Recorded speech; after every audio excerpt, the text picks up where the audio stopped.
जर विठ्ठल पंतांनी संन्यास आश्रमानंतर पुन्हा गृहस्थ आश्रम स्वीकारला नसता तर आज आपल्याला म्हणता आलं नसतं. असं म्हणतात एखादा पूल जर जास्त दिवस टिकवायचा असेल तर त्या पुलाचा पाया भरताना बळी द्यावा लागतो म्हणे, म्हणजे तो पूल जास्त दिवस टिकतो. हा वारकरी संप्रदायाचा पूल आजही मजबूत टिकला आहे, कारण ज्ञानोबराय नावाचा पाया भरताना विठ्ठल पंत आणि रुक्मिणी माता नावाचा बळी आम्ही दिलाय.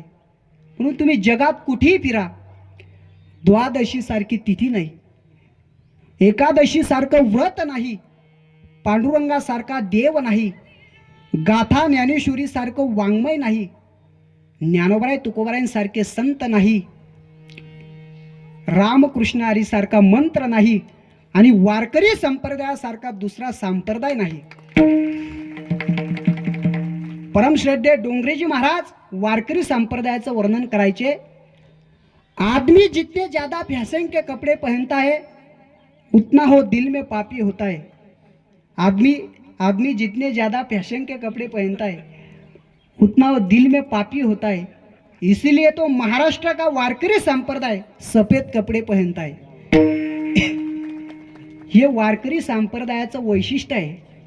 वारकरी संप्रदायाच्या 3 गोष्टी उघड्या आहेत.